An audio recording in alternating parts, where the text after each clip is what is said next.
ಗಂಗೆ. ಗಂಗೆಯನ್ನು ಎಲ್ಲರೂ ಪವಿತ್ರ ಅಂತ ಹೇಳ್ತಾರೆ. ನಾವು ಮಾಡಿದ ಕರ್ಮಗಳನ್ನು ಗಂಗೆಯಲ್ಲಿ ಮುಳುಗಿದರೆ ಸಾಕು, ಎಲ್ಲವನ್ನು ಹರಿಸುವಳು ಅಂತ ಹೇಳ್ತಾರೆ. ಹಾಗಾದರೆ ನಮ್ಮ ಪಾಪ ಕರ್ಮಗಳನ್ನು ಏನು ಮಾಡುವಳು ಅಂತ ತಿಳ್ಕೊಳ್ಬೇಕು ಅಂಥೇಳಿ ಆಸಕ್ತಿಯಿಂದ ಕೆಲವರು ಗಂಗೆಯನ್ನೇ ಕೇಳೋಣ ಅಂಥೇಳಿ ಗಂಗೆಯ ಬಳಿಗೆ ಹೋಗಿ ಕೇಳ್ತಾರೆ.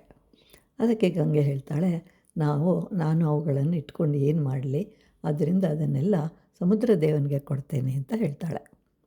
ಎಲ್ಲರೂ ಸಮುದ್ರ ದೇವನ ಬಳಿಗೆ ಬಂದರು.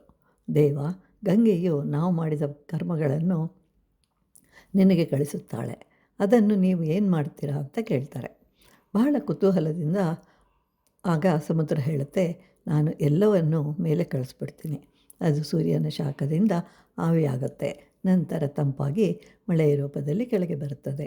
ಯಾರು ಯಾವ ಕರ್ಮಗಳನ್ನು ಅನುಭವಿಸಬೇಕೋ ಆಯಾ ಗಿಡ ಮರಗಳಲ್ಲಿ ಹೂವು, ಹಣ್ಣು, ಕಾಯಿ, ಎಲೆ ಹೀಗೆ ಯಾವುದೋ ಒಂದು ರೂಪದಲ್ಲಿ ಮತ್ತೆ ನಮ್ಮ ಬಳಿಗೆ ಬರುತ್ತೆ.